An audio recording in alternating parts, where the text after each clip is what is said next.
In today's video, man, we're gonna be doing some scatter cushions.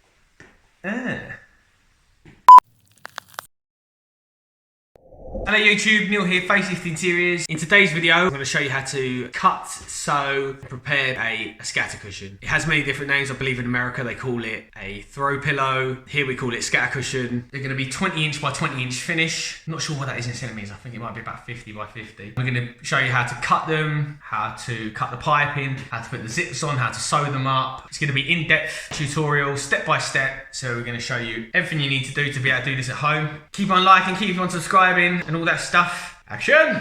Right, so what we do now, we're going to do the cutting. So we're going to get our fabric. We've got a lovely blue fabric from Romo. I'll show you the fabric now, flip it over, because what we do on the back, I'll mark it and cut it on the back, because it's got a white backing, so it's going to be much easier to see, much easier for me to explain what's going on. That is our fabric. It's very nice. So I'm going to flip it over and then show you how we cut them. So what I'm going to do here is I'm going to get a straight edge, give myself a nice clean straight line to start off on. So when you're doing scatter cushions, you don't just cut them square, because when you put the interior in, the sides are going to sag in. They're going to go inwards. Not a good look. So what we do when we do scatter cushions, we cut them with a bow, which means we put a curve on them slightly. So what I've got here is a straight edge. Just square myself off there. So I know I'm following this line here and this line here. So I want my size of my cushion to be, I want it to finish 20 inches. So I'm going to cut them 22 by 22. So that's an inch for seam allowance, sewing, and then an inch for the bow. So it'll all become clear when I start marking out. So we're going to go 22, mark 22 this way as well, and mark top to bottom 22. Join them up, and we know that because we use a straight edge, that is 22 square. So now what we do is we're going to mark our centres. So 22, half of 22 is 11. Let's mark 11 all the way round. So then what we need to do is mark our bows. So we're going to mark half an inch away from every corner. Half an inch. Half an inch. So what we've done here, as you can see, it's 22 by 22, and then here we've given ourselves half inch, half inch. So what we do here is go like this. See that middle line, that middle mark? So we're going to line up there, then we're going to come down to the half inch here, and we're going to mark that off. So that is the line. So we're going to do that all the way round. I'll do that now quickly. That's my original line. So I'll come to the half inch away, run a straight line up to the middle of the cushion. I'm going to do the same all the way round. And this is where we cut. You see, we're allowing a dome on the cushion there and all four sides. I'm going to do it down here now, and I'll show you once it's finished. So as you can see now, we've made our marks. Here it doesn't look like we made one, but we're following this line here. So we have made the mark. So we're giving ourselves a nice bow all the way round on the cushion. We're going to cut here all the way round, and then I'll show you how we copy it when we flip it over. That's how we mark out a scatter cushion. Now let's cut it.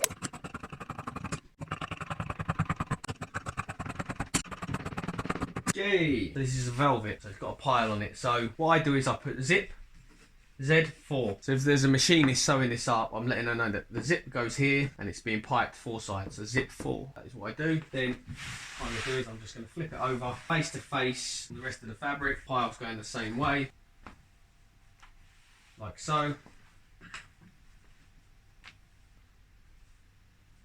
So what I'm doing is I'm just lining up the patterns so they're the same. Now we're going to cut around that.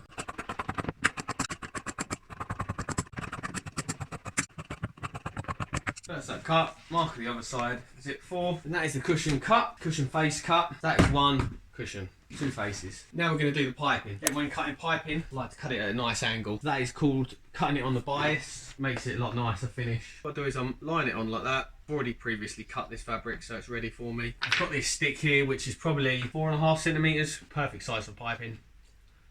I'm just going to chalk that. And that is my piping. So cut that up. So that's our piping. Does need to be a bit longer, so I'm going to put a join in it. I'll show you how to do a join. Right, so what I've done here is I've put 2 nips. As you can see here, I've got zip 4 here. So I know that that's the bottom. Same on the other side. So I've put them together, made sure that they're perfectly lined up. And I've put a nip in exactly the same place. So I know that I want my zip to finish there and there. I don't want to take my zip all the way to the end. I want it to finish here and here. So now we've done that, we can start stitching. Next we're going to go on to piping. I'm going to do a join in the pipe. I'm going to show you how to do a join and then how to run up the piping. So what you want to do with piping, I've had to cut a little bit extra because it's not enough to go around the whole cushion. So when you cut piping, I normally mark them all the same end so you know where you want to start joining them all up. But what I'm doing here, I'm making sure that I know the smoothness is running that way. So I know that I want to join them two together like so. So instead of just sewing straight across, because I think that looks not very good, what I'm going to do is lay that across like this, and then I'm going to stitch across at an angle. So some light. So a couple of stitches back and then forwards. A couple of stitches back. So then that is a very tidy piping join. So what we do is we snip away all this excess behind, 1/2 inch away of course. Now we can run that up. So what we do is we get our piping cord. We've got a piping foot on. It's got the curve underneath.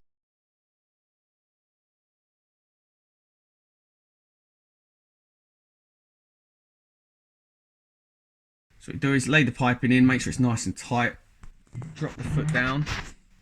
And the curve will sit perfectly on top of the piping. I want to make sure it's nice and tight because it can get loose. So make sure, and you can see that the curve is going to sit on top of the piping. So,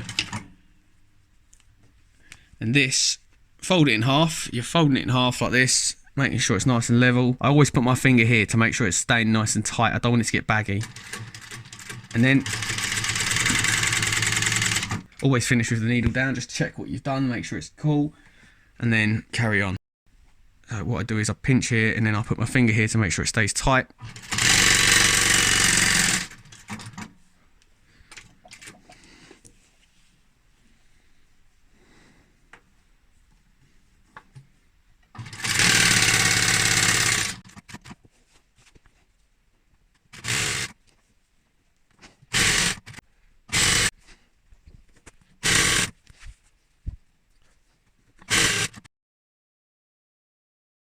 As we're coming up to the join now, so you see the join here, I'm going to lay that flat. I don't want that all one way, it's going to be too fat. Nice and flat like that.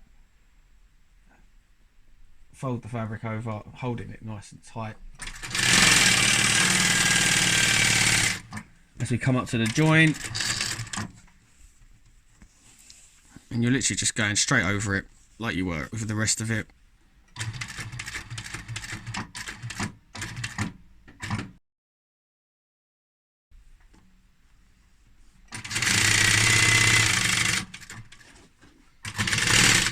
Coming up to the end, cut the back stitches, and we're done. What we're going to do is I'm just going to run this through the overlocker because see it's a bit wide there, a bit wider than 1/2 inch, so I want to make sure it's all about 1/2 inch. This is our overlocker, so what we're doing here is we're just going to make sure fabric's 1/2 inch all the way around. So what I'm doing is running my foot down on that. You can see how that's coming out behind, like so, nice and tidy.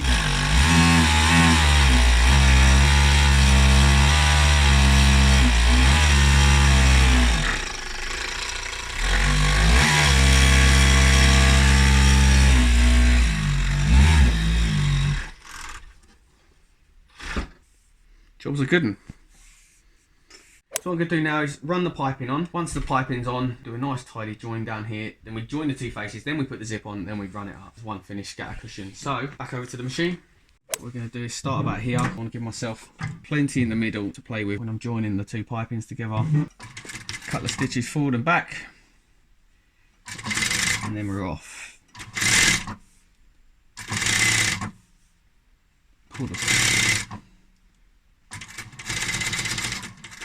as we come towards the corner, just going to put a snip in there, and I'm going to run the needle up to that point. Then what I'm doing is lifting my foot, pulling the fabric round, twisting, and like so. And that is a nice corner. So as you can see, all I'm doing is laying the piping because I know that from there to there is 1/2 inch. From this point to this point is 1/2 inch, so I know all I have to do is lay that on, make sure it's level, and I can run it on. really lucky actually. This is really nice fabric. There are a lot thinner fabrics. Sometimes people use curtain fabrics for scatter cushions, so you have to determine when you start sewing if you can use an industrial machine. This is an industrial walking foot needle machine. As you can see, the foot is lifting and moving. That is called a walking foot needle feed walking foot machine, industrial machine. If you use a thinner fabric, sometimes you have to go onto a smaller machine. Come to another corner, another nip. I'm just going to take that there.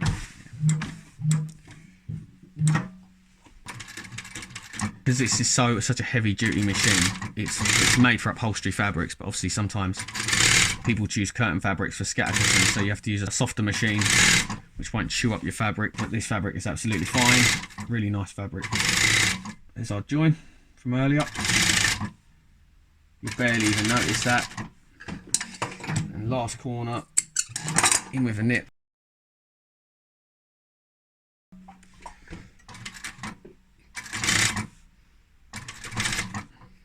So what I'm going to do here is I'm going to snip there,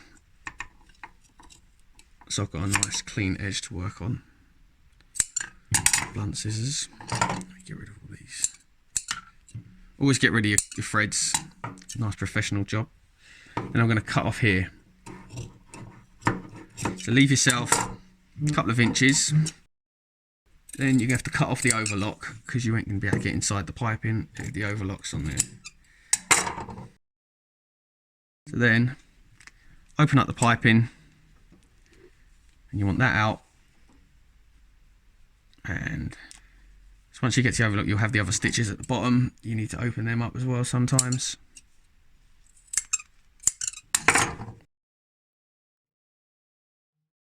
So what I do is I'm going to lay these two down nice and flat. So I'm just going to cut straight across. So they now are going to join like so. So what I'm doing here is a piping join. I want this to be nice and tidy, so I'm going to snip away a little bit more of that. This one is going to fold back on itself. So what I'm doing here is folding back, keeping that piping up. Don't want that folded under. I'm going to cut away a little bit more of that actually. See what I'm doing here? So I'm joining these two up. So them two pipings are near enough joined now that you're never going to get them perfect because they're snipped and it's a thread. So they're all going to fray. But then obviously because I've turned the fabric under as well, you haven't got any exposed fabric. It's all tucked under nice and tight. And then I'm just going to sew straight across there.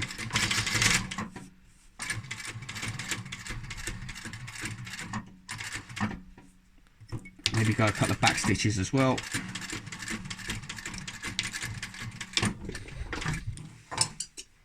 Cut a few threads in there.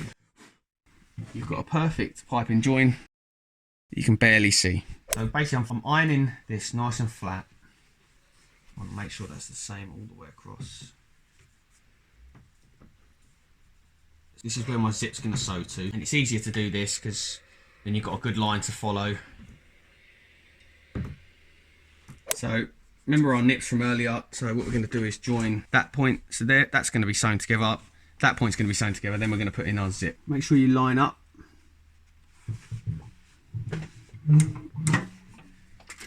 So we're just going to join these two ends together.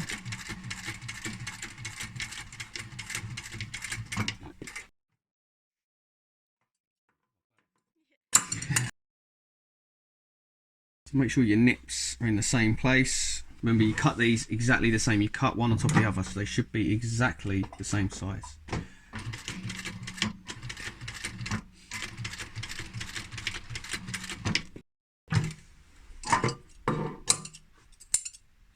So now, we're going to be putting our zip in. So we're going to do this side first. The side that we've ironed out, this is number 3, I think, the smaller one. So you remember where I ironed earlier? That's to give myself a nice clean line to follow. So that is what I'm going to do. I'm going to follow that line along this zip. So, because you've already ironed it, I'll leave the foot on top of the zip so I know that my stitches aren't coming over the top of the zip. So that is why we ironed it earlier, to make sure we've got a nice straight line to sew across. And a couple of back stitches there. You see we've got a nice straight line across there. So I'm going to put this zipper on. This is quite a tricky job sometimes. It's definitely a knack to doing these, which I haven't got yet. Which I still haven't got. And we're on. Now we're going to stitch the other side. So what I do is I drop onto the piping like that. So as long as my piping stays level with the zip there, if I stitch down this line here, we won't be stitching on top of the zip. As we come to our piping, our zip, so what I want to do is lift the foot and get that zip out of the way.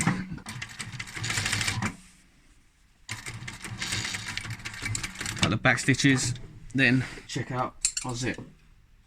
So now what I'm going to do is I'm just going to stitch across here to seal this zip up, so the zip head can't come off. So I'm not going over the piping. All I'm doing is sticking a couple of stitches in the end, so I know that the zipper head can't come off. I'll do the same the other side, and that is it. So I know that the zip can't go past that point now, pop off the end. So now all we've got to do is sew all this up. So back to here, so you should be able to feel, sometimes you can do this just with your hand, you're just worried about stitching or over stitching on the corners. You can feel that your foot is going to sit on top of the fabric.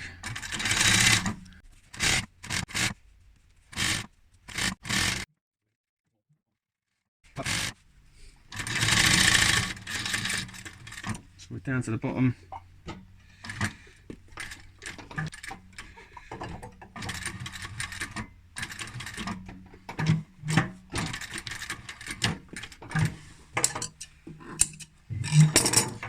Get rid of your threads. Push these corners out. Make sure your corners are out. Double check that you've got no holes and you haven't missed nothing. Now that is a perfectly good scatter cushion. Right, so I'm just going to fill this now. Right, so we've got a feather interior here. I like to use feathers. You can dress them nice, do that. That's what all the designers do. Put ears on it. So normally, as a rule of thumb, you go an inch bigger with your interior. So say, I know when we started this, we cut it 22. So it finishes 21 here, but then it finishes 20 here. This is what matters, the corners. So I would go, because it's 20, I'd 21-inch interior in it. Feather or fibre, doesn't really matter. What I do is fold that in half. Work it in.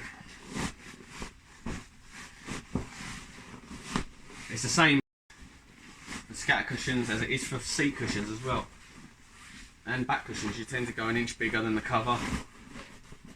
Make sure your corners are in nice and tight.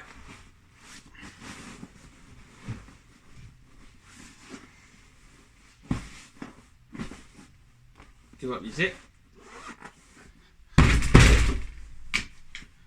give it an ear. That's how you dress it on the sofa, and that is the finished product. This has been Facelift Interiors scatter cushion tutorial. Thanks for watching.